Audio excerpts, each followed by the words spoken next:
Hello everyone. இந்த video சீரிஸ்ல நம்ம work energy power பத்தி தான் பார்க்க போறோம். இது 11th ரொம்ப இம்பார்ட்டன்ட்டான டாபிக்.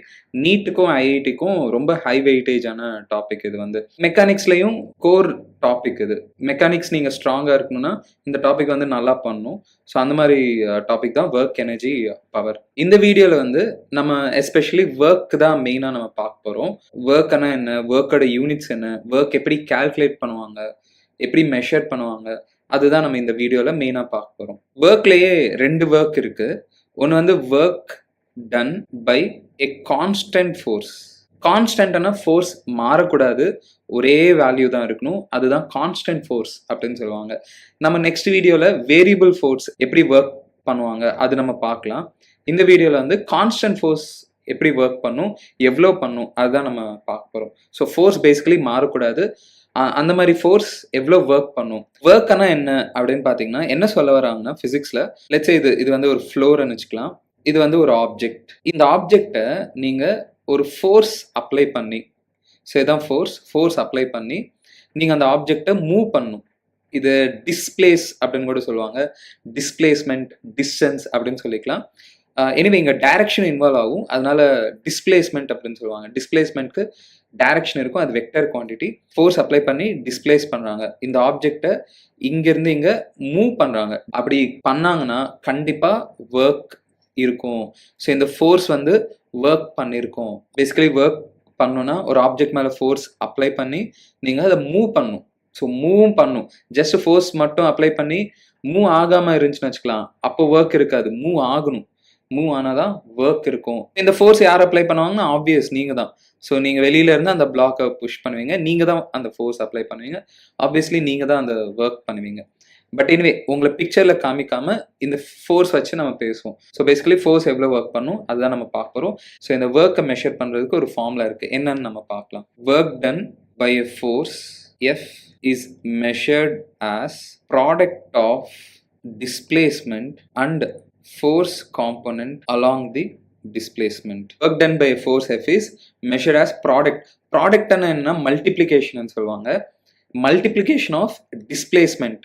ஸோ இப்போ இங்கே டிஸ்பிளேஸ் ஆயிருக்கா இது, அப்புறம் என்னன்னா force component along the displacement அப்படின்னு சொல்லுவாங்க. டிஸ்பிளேஸ்மெண்ட் டைரக்ஷன்ல ஃபோர்ஸ் எவ்வளோ இருக்குமோ அதை நீங்க மல்டிப்ளை பண்ணணும்.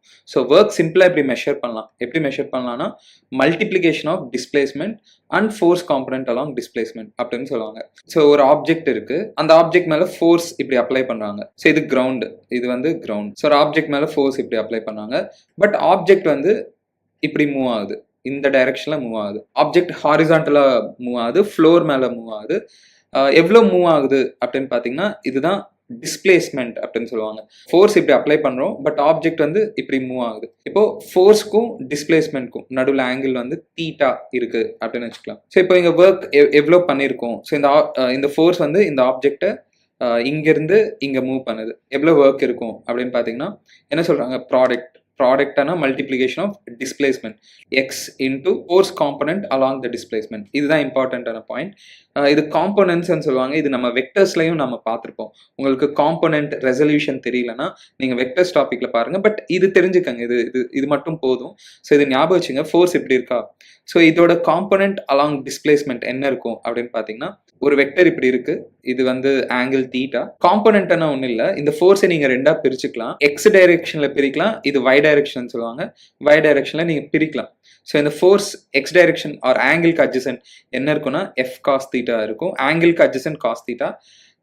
அதே மாதிரி பெர்பெண்டிகுலர் இது என்ன இருக்குன்னா எஃப் சைன் தீட்டா இருக்கும். ஸோ அப்படி நீங்கள் ஈஸியாக ஞாபகம் வச்சுக்கலாம். ஃபோர்ஸ் இப்படி இருக்கா, ஃபோர்ஸோட காம்போனன்ட் அலாங் டிஸ்பிளேஸ்மெண்ட். ஸோ இவனோட காம்போனன்ட் இந்த டைரக்ஷனில் என்ன இருக்குன்னா எஃப் காஸ் தீட்டா இருக்கும். ஸோ சிம்பிளாக நீங்கள் என்ன போட்டுடலாம்னா இங்கே எஃப் காஸ் தீட்டா அப்படின்னு போடணும். ஏன்னா அவங்க டெஃபினிஷன் அப்படி தான் சொல்கிறாங்க, force component along the displacement டைரக்ஷனில் ஃபோர்ஸ் காம்போனன்ட் என்ன இருக்கோ அதுதான் நீங்கள் எடுத்துக்கணும். பாருங்க, இது பெர்பெண்டிகுலர், இதுவும் இருக்கும், இது எஃப் சைன் தீட்டா இப்படி இருக்கும். ஆனால் நீங்கள் இதெல்லாம் எடுக்கக்கூடாது. டிஸ்பிளேஸ்மெண்ட் டைரக்ஷனில் என்ன காம்போனன்ட் இருக்கோ அதுதான் எடுக்கணும். Work done x into F cos theta. பாருங்க, இது இப்படி எழுதிக்கலாம். Work done is equal to F x cos theta.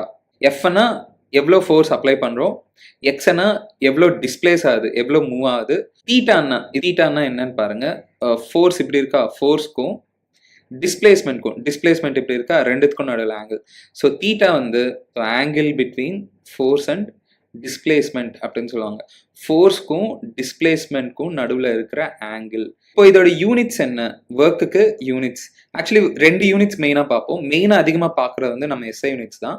இன்னொன்று வந்து சிஜிஎஸ் யூனிட்ஸ், இதுவும் நம்ம பார்க்கலாம். இப்போ எஸ்ஐ யூனிட்ஸ் என்ன இருக்கும் ஒர்க்குக்கு அப்படின்னு பார்த்தீங்கன்னா, இதை வச்சு தான் நீங்கள் யூனிட் சொல்லணும். ஃபோர்ஸோட யூனிட்ஸ் வந்து நியூட்டன், எக்ஸோட யூனிட்ஸ், எக்ஸ்னா டிஸ்டன்ஸ் ஆர் டிஸ்பிளேஸ்மெண்ட், அது வந்து மீட்டர். காஸ் தீட்டாவோட யூனிட்ஸ் என்ன இருக்கும்? காஸ் தீட்டாக்கு யூனிட்ஸ் இருக்காது, அது ஒரு வெறும் நம்பர் தான் இருக்கும். ஸோ காஸ் தீட்டா யூனிட்ஸ் இருக்காது. ஸோ ஒர்க்கோட யூனிட்ஸ் வந்து நியூட்டன் மீட்டர் அப்படின்னு சொல்லுவாங்க.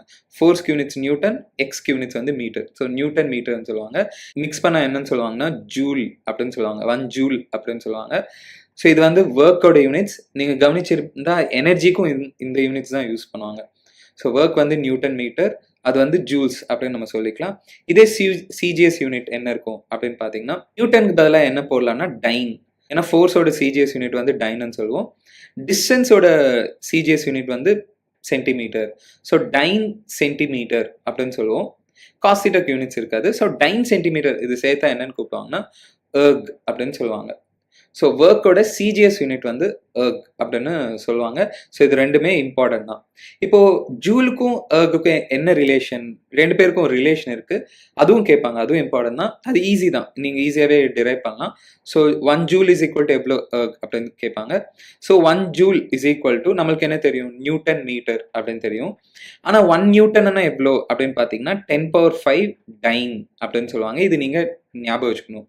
ஸோ 1 நியூட்டன் பதிலாக 10⁵ டைன்னு போட்டுக்கலாம். 1 மீட்டர் பதிலாக என்ன போடலாம்னா 100 சென்டிமீட்டர் அப்படின்னு போட்டுக்கலாம். இந்த 10⁵ 100 மல்டிப்ளை பண்ணுங்க, 10⁷ டைன் சென்டிமீட்டர் அப்படின்னு வரும். ஆனால் டைன் சென்டிமீட்டர்னா என்ன? எர்க் அப்படின்னு சொல்லிக்கலாம். So 1 joule is equal to 10⁷ dyne சென்டிமீட்டருக்கு பதிலாக நீங்கள் எர்க் அப்படின்னு போட்டுடலாம். ஸோ 1 ஜூல் வந்து 10⁷ எர்க்ஸ் அப்படின்னு வரும். இது வந்து இம்பார்ட்டண்ட்டான கன்வர்ஷன், ஞாபகம் வச்சுக்கணும். சரி, நெக்ஸ்ட் ஒரு ப்ராப்ளம் பார்க்கலாம். ஸோ இந்த எக்ஸாம்பிள் பாருங்க, ஒரு பிளாக் இருக்கு, அது மேலே 20 நியூட்டன் ஃபோர்ஸ் இப்படி அப்ளை பண்ணுறாங்க. அப்ளை பண்ணி இந்த பிளாக்கை கிரவுண்ட் மேலே இப்படி மூவ் பண்ணுறாங்க. ஸோ பிளாக் இங்கேருந்து இங்கே வருது. எவ்வளோ மூவ் ஆகுதுன்னா 10 மீட்டர்ஸ் மூவ் ஆகுது, அவ்வளோ டிஸ்பிளேஸ் ஆகுது. ஆங்கிள் வந்து லெட்ஸ் சே 60 டிகிரி அப்படின்னு சொல்லியிருக்காங்க. ஸோ இங்கே என்ன கேட்குறாங்கன்னா find work done by force 20 newton. So இந்த ஃபோர்ஸ் எவ்வளோ ஒர்க் பண்ணுது அப்படின்னு கேட்குறாங்க. எவ்வளோ இருக்கும் ஒர்க்குன்னா நீங்கள் சிம்பிளாக இந்த ஃபார்மில் போட்டுடலாம், எஃப்எக்ஸ் காஸ் தீட்டா. ஸோ எஃப்னா நீங்கள் எவ்வளோ ஃபோர்ஸ் அப்ளை பண்ணுறீங்க 20, எக்ஸ்னா displacement 10, cos 60 angle between displacement and force. So இங்கே வந்து 60 அப்படின்னு போட்டுடலாம். ஸோ 20 × 10 × காஸ் 60 எவ்வளோ அப்படின்னு பார்த்தீங்கன்னா 1/2. ஸோ இது கேன்சல் பண்ணலாம் 10. ஸோ என்ன வரும்னா 100 அப்படின்னு வரும். இப்போ யூனிட்ஸ் என்ன இருக்கும் அப்படின்னு பார்த்தோம்னா ஜூல்ஸ் இருக்கும். ஏன்னா இங்கே எல்லாமே எஸ்ஐ யூனிட்ஸில் இருக்குது, நியூட்டன் இது மீட்டரில் இருக்குது. ஸோ ஒர்க்குக்கு யூனிட்ஸ் வந்து என்ன இருக்குன்னா ஜூல்ஸ் அப்படின்னு இருக்கும். So work done by constant force வந்து எஃப்எக்ஸ் காஸ் தீட்டா. இது வந்து மேக்னிடியூட் ஃபார்ம் அப்படின்னு சொல்லுவாங்க. மேக்னிடியூட்னா வெறும் நம்பர் கொடுத்து பண்ண சொன்னால் நீங்கள் இந்த ஃபார்மில் போட்டுடலாம். சம்டைம்ஸ் உங்களுக்கு வெக்டர் ஃபார்மில் கொடுப்பாங்க. ஸோ வெக்டர் ஃபார்ம் எப்படி எழுதலாம்? A B cos theta. இது நீங்கள் டாட் ப்ராடக்ட்ல பார்த்துருப்பீங்க. இது ஏ வெக்டரோட மேக்னிடியூட், பி வெக்டரோட மேக்னிடியூட் காஸ் தீட்டா அப்படி இருந்துச்சுன்னா நீங்கள் இப்படி எழுதிக்கலாம், A bar dot B bar. So இது வந்து டாட் ப்ராடக்ட்னு சொல்லுவாங்க, ஸ்கேலர் ப்ராடக்ட்னு கூட சொல்லுவாங்க இல்லாட்டி. இது வந்து நம்ம வெக்டர்ஸ்ல பார்த்துருக்கோம், வெக்டர் வீடியோ சீரீஸ்ல பாருங்க. ஸோ ஏபி காஸ் தீட்டா இருந்துச்சுன்னா நீங்க ஏ பார் டாட் பி பார் எழுதலாம். அதே மாதிரி எஃப்எக்ஸ் காஸ் தீட்டா இருக்குல்ல, அதனால ஒர்க் வந்து நீங்க இப்படி எழுதிக்கலாம், ஃபோர்ஸ் டாட் டிஸ்பிளேஸ்மெண்ட் அப்படின்னு எழுதிக்கலாம். ஏன்னா ஃபோர்ஸையும் டிஸ்பிளேஸ்மெண்ட்டையும் நம்ம வெக்டர்ல காமிக்கிறோம். ஸோ வெக்டர் ஃபார்ம்னு சொல்லுவாங்க. ஃபோர்ஸ் டிஸ்பிளேஸ்மெண்ட்டை வெக்டரை கொடுத்தாங்கன்னா நம்ம இந்த ஃபார்முலா யூஸ் பண்ணுவோம்.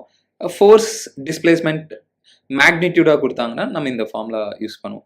ஸோ ரெண்டுமே இம்பார்ட்டண்ட்டான ஃபார்முலா தான். நீங்கள் இது கேள்விப்பட்டிருப்பீங்க, டாட் ப்ராடக்ட் வந்து இது வந்து ஸ்கேலர் ப்ராடக்ட் அப்படின்னு சொல்லுவாங்க. அப்படின்னா என்னன்னா, நீங்கள் இந்த 2 வெக்டரை நீங்கள் டாட் பண்ணீங்கன்னா வர்றது உங்களுக்கு வெறும் நம்பர் வரும். இதுக்கு முன்னாடி நம்ம ப்ராப்ளம்லையும் பார்த்துருப்போம், ஒர்க் கால்குலேட் பண்ணால் வெறும் நம்பர் வந்திருக்கும், அங்கே டைரக்ஷன்லாம் இருக்காது. ஸோ ஒர்க்கு டைரக்ஷன் இருக்காது. இன்ஃபேக்ட் ஒர்க்கை என்னன்னு கூப்பிடுவாங்கன்னா ஸ்கேலர் குவான்டிட்டி அப்படின்னு கூப்பிடுவாங்க. ஒர்க் வந்து ஸ்கேலர் குவான்டிட்டி அப்படின்னு சொல்லுவாங்க. ஏன்னா ஒர்க் எப்படி வரும் அப்படின்னு பார்த்தீங்கன்னா ஃபோர்ஸையும் டிஸ்பிளேஸ்மெண்ட்டையும் நீங்க ஸ்கேலர் ப்ராடக்ட் பண்ணீங்கன்னா, ஸோ இது வந்து வெறும் நம்பர் வரும், டைரக்ஷன்லாம் அதுல வராது. ஒர்க்குக்கு நோ டைரக்ஷன்லாம் இருக்காது. ஸோ இதுல ஸ்பெஷல் கேசஸ் கேட்பாங்க. 11th ஸ்கூல் எக்ஸாம்ஸ்லலாம் இது இம்பார்ட்டன்ட் தான். ஸ்பெஷல் கேசஸ் என்ன அந்த மாதிரிலாம் கேட்பாங்க. ப்ளஸ் இது நீட்க்கும் ஐஐடிக்கும் இம்பார்ட்டண்ட்டான கேசஸ் தான். ஸ்பெஷல் கேஸ்னா ஒன்றும் இல்லை, ஆங்கிள் வந்து டிஃப்ரெண்ட்டாக கொடுப்பாங்க. ஸோ இப்போ சப்போஸ் ஃபர்ஸ்ட் ஆங்கிள் வந்து 0 டிகிரி, இது இம்பார்ட்டண்ட்டான ஆங்கிள். ஸோ 0 டிகிரினா என்ன அர்த்தம் அப்படின்னு பார்த்தீங்கன்னா, இப்போ ஒரு ஆப்ஜெக்ட் இருக்கு, இதுதான் ஆப்ஜெக்ட். ஸோ அது மேலே ஃபோர்ஸ் ஆக்ட் ஆகுது. இந்த ஃபோர்ஸ் வந்து ஆப்ஜெக்டை அதே டைரக்ஷன்ல டிஸ்பிளேஸ் பண்ணுது. ஸோ இந்த ஆப்ஜெக்ட் இங்கேருந்து இங்கே மூவ் ஆகுது. ஸோ ஃபோர்ஸ் என்ன டைரக்ஷன்ல இருக்கோ டிஸ்பிளேஸ்மெண்ட்டும் அதே டைரக்ஷன்ல இருக்கு. ரெண்டுமே ஒரே டைரக்ஷன்ல இருக்கு. இப்படி ரெண்டுமே ஒரே டைரக்ஷன்ல இருந்தால் இது பேரலல் வெக்டர்ஸ்ன்னு சொல்லுவாங்க. இல்லாட்டி ஆங்கிள் வந்து 0 டிகிரி அப்படின்னு சொல்லுவாங்க. ஏன்னா ரெண்டுமே ஒரே டைரக்ஷன்ல இருக்கனால ஆங்கிள் வந்து இருக்காது அவங்க ரெண்டு பேருக்கு நடுவில். ஸோ இந்த மாதிரி கேஸ்ல ஒர்க் வந்து எப்படி கால்குலேட் பண்ணலாம் அப்படின்னு பார்த்தீங்கன்னா, டைரக்டா எஃப்எக்ஸ் காஸ், இங்க ஃபோர்ஸ்க்கும் டிஸ்பிளேஸ்மெண்ட் ஆங்கிள் வந்து 0 டிகிரி. ஸோ ஆனால் காஸ் 0 ஆனால் என்ன, அதோட வேல்யூ என்னன்னு பார்த்தீங்கன்னா 1 இருக்கும். ஸோ காஸ் 0 டிகிரி வந்து 1. அதனால ஒர்க் வந்து சிம்பிளா force into displacement into 1. So work வந்து நீங்கள் டைரக்டா இப்படி எழுதிக்கலாம், ஃபோர்ஸ் இன்டூ டிஸ்பிளேஸ்மெண்ட் அப்படின்னு டைரக்டா நீங்கள் போட்டுடலாம். இது ரொம்ப யூஸ்ஃபுல்லாக இருக்கும். ஸோ டிஸ்பிளேஸ்மெண்ட்டும் ஃபோர்ஸும் ஒரே டைரக்ஷன்ல இருந்தால் ஒர்க் வந்து நீங்கள் டைரக்டா இப்படி போட்டுடலாம். எவ்ரி டைம் இது போடணும்னு தேவையில்லை, ஃபோர்ஸ் இன்டூ டிஸ்பிளேஸ்மெண்ட் அப்படின்னு போட்டுடலாம். 0 டிகிரி இருந்தால் ஒர்க் வந்து ஃபோர்ஸ் இன்டூ டிஸ்பிளேஸ்மெண்ட் அப்படின்னு போட்டுக்கலாம். ஒரு எக்ஸாம்பிள் பாருங்க. இப்போ ஒரு ஆப்ஜெக்ட் வந்து கிரவுண்ட்ல இருந்து ஒரு h ஹைட்ல இருக்கு. இதுதான் ஆப்ஜெக்ட். இதோட மாஸ் வந்து m. ஸோ இது வந்து ட்ராப் பண்ணா விட்டுடுறாங்க, ரிலீஸ் பண்றாங்க. ஒரு ஆப்ஜெக்டை ரிலீஸ் பண்ணிட்டா இந்த ஆப்ஜெக்ட் ஆப்வியஸ்லி கீழே வரும், இப்படி வரும். ஏன் கீழே வரும் அப்படின்னு பார்த்தீங்கன்னா, இந்த ஆப்ஜெக்ட் மேல ஒரு இம்பார்ட்டண்ட்டான ஃபோர்ஸ் இருக்கும். இது நீங்க தெரிஞ்சுக்கணும். அது என்ன ஃபோர்ஸ் அப்படின்னு பார்த்தீங்கன்னா, கிராவிட்டி அப்படின்னு சொல்லுவாங்க. கிராவிட்டி ஃபோர்ஸ் இல்லாட்டி வெயிட் அப்படின்னு கூப்பிடுவாங்க. ஸோ வெயிட், கிராவிடேஷனல் ஃபோர்ஸ் எல்லாமே ஒண்ணுதான். வெயிட் எவ்வளோ இருக்கும் அப்படின்னு பார்த்தீங்கன்னா mg இருக்கும். இது யார் அப்ளை பண்ணுவாங்க அப்படின்னு பார்த்தீங்கன்னா, கீழே இருக்கிற எர்த். ஸோ எர்த் தான் என்ன பண்ணும்னா ஆப்ஜெக்ட்ஸை கீழே புல் பண்ணும். இதான் நம்ம கிராவிட்டி அப்படின்னு சொல்லுவோம், இல்லாட்டி வெயிட் ஃபோர்ஸ் அப்படின்னு சொல்லுவோம். ஸோ இந்த கிராவிட்டினால தான் இந்த ஆப்ஜெக்ட் என்ன ஆகும்னா கீழே இப்படி மூவ் ஆகும், கீழே வரும். ஸோ இதுதான் டிஸ்பிளேஸ்மெண்ட் டைரக்ஷனும் பாருங்க இம்பார்ட்டன்ட். அது கீழே வருது, அதனால நீங்க ஆரோ மார்க் இப்படி கீழே காமிக்கணும். ஸோ டிஸ்பிளேஸ்மெண்ட் எவ்வளோனா h அப்படின்னு வச்சுக்கலாம். இங்க என்ன கொஸ்டின் கேட்குறாங்கன்னா, find work done by the gravity அப்படின்னு கேட்குறாங்க. So work done by gravity அப்படின்னு கேட்டாலே நீங்கள் டைரக்டாக இங்கே கவனிங்க, ஃபோர்ஸும் டிஸ்பிளேஸ்மெண்ட்டும் ஒரே டைரக்ஷன்ல தான் இருக்கு, இதுக்கு முன்னாடி பார்த்த மாதிரி. ஸோ ஒரே டைரக்ஷன்ல இருந்தால் நீங்கள் டைரக்டா எஃப்எக்ஸ் அப்படின்னு போட்டுடலாம். இங்கே தீட்டா வந்து 0 டிகிரி, அதனால டைரக்டா எஃப்என் போட்டுடலாம். எஃப் அப்படின்னா ஃபோர்ஸ். ஸோ வெயிட் ஃபோர்ஸ் எவ்வளோ இருக்குன்னா, இது ஃபோர்ஸ் ஆக்சுவலி, வெயிட் வேல்யூ வந்து mg அப்படின்னு போட்டுக்கலாம். டிஸ்பிளேஸ்மெண்ட் எவ்வளோ இருக்குன்னா h மீட்டர்ஸ் டிஸ்பிளேஸ் ஆகுது. ஸோ h அப்படின்னு போட்டுக்கலாம். ஸோ ஒர்க் டன் வந்து mgh அப்படின்னு போட்டுக்கலாம். So work done by gravity வந்து கிராவிட்டி எவ்வளோ ஒர்க் பண்ணும். ஸோ இங்கே கிராவிட்டி தான் இந்த ஆப்ஜெக்டை மூவ் பண்ணுது. So work done by gravity வந்து mgh அப்படின்னு சொல்லிக்கலாம். நெக்ஸ்ட் ரெண்டாவது ஸ்பெஷல் கேஸ் பாருங்க. தீட்டா வந்து 180 டிகிரி. ஆப்ஜெக்ட் வந்து முன்னாடி டிஸ்பிளேஸ் ஆகுது, முன்னாடி போகுது, பட் ஃபோர்ஸ் வந்து பின்னாடி இப்படி ஆக்ட் ஆகுது. ஸோ ஃபோர்ஸ்க்கும் டிஸ்பிளேஸ்மெண்ட் பாருங்க, ஆங்கிள் வந்து 180. ஏன்னா இது ஆன்டி பேரலல் வெக்டர்ஸ்ன்னு சொல்லுவாங்க, ஆப்போசிட்டா இருக்கிற வெக்டர்ஸ். ஆங்கிள் என்ன இருக்குன்னா 180 இருக்கும். இந்த கேஸ்ல ஒர்க் என்ன அப்படின்னு பார்த்தீங்கன்னா, எஃப்எக்ஸ் காஸ் 180. காஸ் 180யோட வேல்யூ என்னன்னு பார்த்தீங்கன்னா, இது ஞாபகம் வச்சுங்க, ட்ரிக்னாமெட்ரியில் வரும், -1 அப்படின்னு சொல்லுவாங்க. இங்கே மைனஸ் போடுங்க. ஸோ ஒர்க் வந்து இங்கே மைனஸ் சப்ஸ்டியூட் பண்ணீங்கன்னா மைனஸ் எஃப் இன்டூ எக்ஸ் அப்படின்னு வரும்.